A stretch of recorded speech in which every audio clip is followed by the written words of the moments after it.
Menus of Change is an initiative that was started with Harvard School of Public Health, Harvard Medical School, and the Culinary Institute of America. And it's starting its 6th year.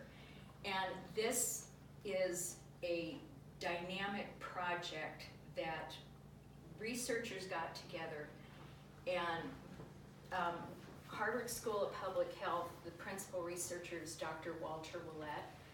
And if you're not familiar with him, are you familiar with like the Harvard Men's Study or the Harvard Nurses Study? So Dr. Willett is the principal researcher behind that. And this is a long-term study where they follow participants. I know most of these participants, there are, well, I mean, I know individuals that are 80 years old that have been a participant in this study for over 50 years. So this is a major study. Every year it's a survey, blood samples, whatever it is that they're looking at, they will provide that information to them. And it's amazing some of the information that has come out. But what they were realizing is that, so we've got all this body of knowledge, and then we have our food industry. And our food industry and food manufacturers were driving what we were eating. And I've been, in doing this, I'm like, okay, I've been at this for 40 years. And I remember I was undergraduate when the Corn Board of Nebraska wanted recipe development and testing and everything with this syrup that they were bringing in. And I was an undergrad, and we spent our summer working on all of this, developing recipes for the school lunch program. And we all started getting sick. It was high fructose corn sweeteners. And that was the beginning, and it just roared into our food supply. And I look at that as the nail number one in the coffin of leading towards obesity. And it's just been spiraling out of control. And that's when this body of individuals said, we've got to change something. So the Culinary Institute of America started changing their curriculum. And it is more forward-thinking, and we're going to go through some of the different areas of it. There's like 17 different areas that they are researching in, but I'm going to highlight the ones that are easiest to explain and quickly to explain. But I encourage you to get online. Every year they have an annual report that comes out in the summer, because they have their summit every June. I've had the privilege of attending one. It was just life-changing. And they come out with a report card of how are they doing with their initiatives. And the thing is that it's been subtle changes, but it's been very significant changes that are going on. So I have my little list so that I don't forget. But they want, yes, sir. Can I ask one question before we move on?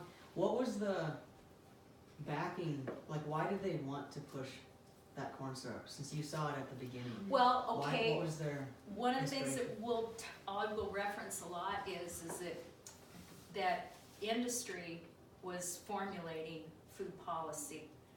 And so there was a glut of all this corn, and what are we going to do with it? And if you think of corn syrup, so they came up with the high fructose because it was a more concentrated sugar. It was cheap, it was sweet, and that was the demise of the sugar industry. Western Nebraska was sugar beet, and Colorado, ghost town after high fructose corn sweeteners came in. And so it was cheap, and they had an abundant supply of corn, and they put it in everything. So I think fructose is fruit, but that's not right, is it? Because corn isn't a fruit. No, but it's fruit sugar. It's a fruit sugar? But it's found in sugar, but it's found in others. Fructose is a 5-carbon sugar, and you know, I can go into the chemistry of it, but it's just not found in fruit. Okay. Just like you'll find protein in some things that you don't think are protein based. Got it. So that there's makeup with it. Got it. But so we have the high fructose corn sweetener thing going on, and it was just kind of a snowball effect of how things started changing. So we started making things sweeter. Sugar is a very addictive substance to the brain because we crave more. And then you started seeing this compounding within our food supply of what was happening, and the rate of obesity. diabetes, type 2 diabetes in children. You can just see how it's been progressing. So Harvard and the Culinary Institute then with this partnership and are sitting down with industry partners now and saying, you know, enough is enough. We have got to start doing something with food because more people don't know how to cook, they don't want to take the time, and they're eating out a lot. And so they wanted to make the foods that are in restaurants and the people preparing them are making more healthful selections for people because that's not going to change.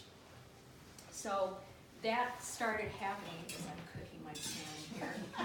And it once again, it was very, very subtle changes that have been happening. So with this then, they started taking a look at, you know, okay, let's look at how we eat. And so one of the proponents behind this whole initiative too is mindful eating. Not that we ponder the existence of kale like we're going to talk about tonight, but that, you know, people aren't sitting down and eating meals together anymore. Or if you go out with a restaurant, somebody's always playing on their phone. And so there's been so many correlations with the fact that we don't eat together anymore. And the study that came out last week with kids and depression in correlation with playing with their smartphones. And I think all of this is built in together.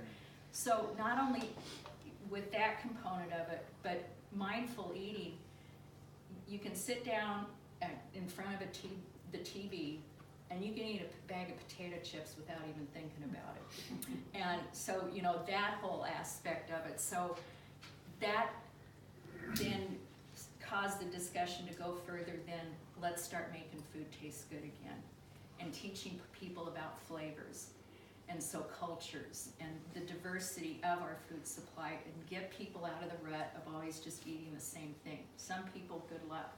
So I'm really into different cultures. Right now I'm on this Moroccan yes, and so just some of the things that I have found that I use a lot in cooking. 5-spice powder. Anybody familiar with it? Mm-hmm. Go ahead and pass it around. There is fennel, star anise, cinnamon, nutmeg. It is just beautiful. We're throwing that in everything. It's wonderful on fish. Where do you get it at? Well, that's my favorite spice company right there, and I find that up at Cub Foods, and I found it at Hy-Vee. They do have some at Super One, but not the full line. Yeah, it's a wonderful spice company. Pensie's used to have it, but they don't anymore. So it's kind of hard to find, but you know you can get it on Amazon. I do not recommend you go to Oriental stores or the Oriental or the Asian food section in the grocery store because the ones that are there aren't very good. But learning and working with new flavors and spices, that has just been a tremendous revolution in improving the flavors of food. And so that's one of the things that they teach at the program is working with flavor and trying different spices, cultures, that type of thing. There's a Mediterranean store. It's run by these two Syrian guys in Nebraska. I just love them. And every time I go back to Nebraska, I walk in, that lady from Minnesota's here. Yeah. So anyway, this is a 7-spice blend. Real similar to it, but just the cultural differences. Coconut milk. I love working with that. And so really encourage people to start trying. Look what the lady from Minnesota got at the Syrian spice store for us. What? That is. You just have to pass that around. I'm gonna have to pass a spoon with it. Pardon? Want to lift? No, it is not. I'm documenting. Yeah, I love it. You know, That's what it smells like. Yeah, I really encourage you to try, you know, anytime you can get to some of these ethnic stores, that is honey. That is full of those nuts, and then it's coated in honey, and we had that with goat cheese. What is it?